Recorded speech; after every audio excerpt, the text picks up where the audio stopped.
Hey guys, Mr. O'Shea again. This is Bridge to Advanced Algebra. Today we're going to carry on with 3.3, what we picked up on yesterday with the absolute value equations. Today we're going to take that one step further, do 3.3 day 2, so it's the second half of this, and we're going to do absolute value inequalities. So we're going to combine what we know about how to solve inequalities with what we know about how to solve absolute value equations into one specific type of problem. So we're going to take the absolute value of ax plus b is greater than c. And when you guys think about these, you got to think of greater. Okay, and greater kind of has that or sound to it, so you got to think of it as great or. Okay. And really what that means is that these problems are going to always give us or problems. So you're going to have ax plus b is greater than c, or, and this is where we kind of set these apart, ax plus b, keep what's inside the absolute values the exact same, and we flip the sign and make the c a negative. So it's greater than c, which we kept the same, or it's less than negative c, and we flip the symbol and change the sign. Remember, if it's absolute value greater, you got to think or, make it an or statement. Alright, so now if we had absolute values less than c, less than, hopefully you guys can kind of already anticipate what's coming. This one, similar to a less than. Okay, think of these as and symbols. Now, we could break this into two specific pieces and say it's this and that, but what I want you guys to do is write it a different way. All that we're going to do is throw a negative c is less than and rewrite the problem exactly what we had. Ax plus b is less than c. So we keep that, the exact same piece, and we throw a negative c is less than out in front. Alright, so let's try a couple here. We've got the absolute value of 2x is plus 1 is greater, so it's an or statement, than 7. So I'm going to write it as 2x plus 1 is greater than 7. Oops. That should be 2x plus 1. Sorry, 2x plus 1 is greater than 7. Or 2x plus 1 is less than negative 7. So we flip the sign and change the symbol. We can solve this out real fast. Subtract 1, we get 2x is greater than 6. And divide each side by 2, we'll end up getting x is greater than 3. We have to solve our other piece. Subtract 1, we get 2x is less than negative 8. Divide each side by 2, and we'll get x is less than negative 4. So my answer is x is greater than 3 or less than negative 4. Now, I know it helps to sometimes draw a quick sketch of these, so I did. I graphed out negative 4, less than that, and greater than 3. But really, you're always going to write your answers in interval notation. So the left one was 3 to infinity, because it's greater than 3, or it could be less than 4, so from negative infinity to negative 4. Only problem with writing it like that, guys, I want you guys to write the least amount first and the bigger one second, if that makes sense.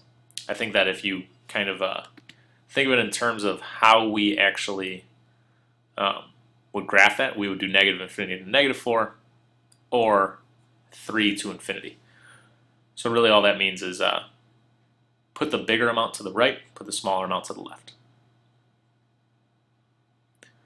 Alright, let's do another one. Absolute value of 2x plus 1 is less than, so that's an and statement. So we're going to rewrite it the exact same. 2x plus 1 is less than 7. But out in front of it is where we're going to do the only change. We're going to have a negative 7, and that's less than all of that. Alright, solve these. We'll subtract 1 from all the pieces. We get negative 8 is less than 2x. which is less than 6. Divide everything by 2. And we're left with negative 4 is less than x, which is less than 3. Which means our answer is in between negative 4 and 3. So we could sketch a graph of this and shade in between those numbers, but we're just going to jump straight to interval notation and tell you that anything between negative 4 and 3 is an answer. Alright, little tougher one here. When you guys do these, first get rid of the stuff in the purple, and then take care of your absolute value. So I'm going to go ahead and I'm going to get rid of the 2 first. So I've got 3 times the absolute value of x minus 5 is less than 9, or greater than 9. Then I'm going to get rid of the 3. Those 3's cancel by dividing. And I'm left with the absolute value of x minus 5 is greater than 3. Now that we have the absolute value all by itself, that's when we actually have to ask ourselves, is it an and or an or? Because it's greater, it's an or statement. So I've got x minus 5 is greater than 3, or x minus 5 is less than negative 3. I gotta solve each one of those. We'll add 5 on both sides real quick, and we get x is greater than 8, or add 5 and add 5, we get x is less than 2. So it could be greater than 8, I would shade to the right, or it could be less than 2, I would shade to the left. And remember, all I care about is interval notation on these, so I'm going to say from negative infinity to 2, or from 8 to infinity. Now, the interval notation is what we care about. We actually don't care about the graph so much. So what you guys can do is you can jump straight from that x is greater than 8 or x is less than 2 to interval notation, and that'd be perfectly fine. All right, another one. We've got 1/3 times the absolute value of x plus 6 minus 8 is less than or negative 3. Well, let's get the absolute value all by itself, so we'll add 8 on both sides.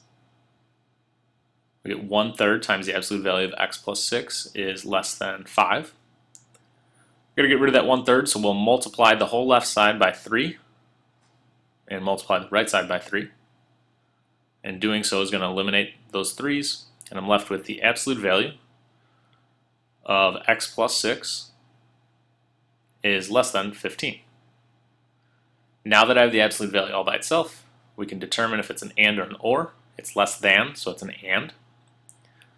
Remember, for these we write it the exact same way. We've got x plus 6 is less than 15. But out in front of that, we also need the negative 15 is less than all of that. So it's an and statement.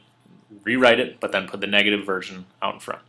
So we'll subtract 6 from everything, and we're left with negative 21 is less than x, which is less than 9.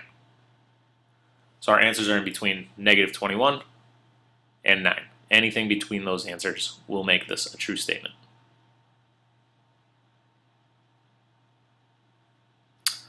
Alright, absolute value of negative 2x plus 6 is less than 8. We already have the absolute value by itself, so we have to determine that it's an and statement, which means I rewrite it. Negative 2x plus 6 is less than 8. And out in front, we throw a negative 8 is less than all of that. We'll subtract 6 on everything, and we're left with negative 14 is less than negative 2x, which is less than 2. Now, when we divide by negative 2, you guys should already know this, and I think most of you do. Because we divided by that negative, we have to flip all of the signs. So we get 7 is greater than x, which is greater than negative 1. Which means our answer is still in between 7 and negative 1. So from negative 1 to 7. Make sure when you guys write your interval notation, you do go smallest number to biggest number, left to right on the bounds. Same deal, get the absolute value by itself, so that means get rid of the 5 first. I'll divide each side by 5, and the 5's cancel. And we're left with the absolute value of negative x plus 3 is greater than or equal to 5. That's a greater sign, so it's an or. So I get negative x plus 3 is greater than or equal to 5, or negative x plus 3 is less than negative 5. I'll subtract 3 on both sides here. I get negative x is greater than 2, or subtract 3 on both sides. Oh, I'm sorry, I get divided out by negative 1 still. And I get x, and I have to flip the sign, so that becomes less than negative 2. Same deal on the other one. Subtract 3, and I get negative x is less than negative 8. I have to divide by negative 1 to get rid of that negative, which means I flip the symbol and the sign, and I get x is greater than 8. So it could be less than negative 2, which is negative infinity to negative 2, or it could be 8 to infinity, because it's greater than 8. Now, a couple of quick notes here, guys, that I made a mistake on. If you guys noticed, this was a greater than or equal to, and I can't change it now because I'm just doing the audio, but it's a greater than or equal to, so all of my signs should have also had the equal to, equal to, equal to, equal to, equal to.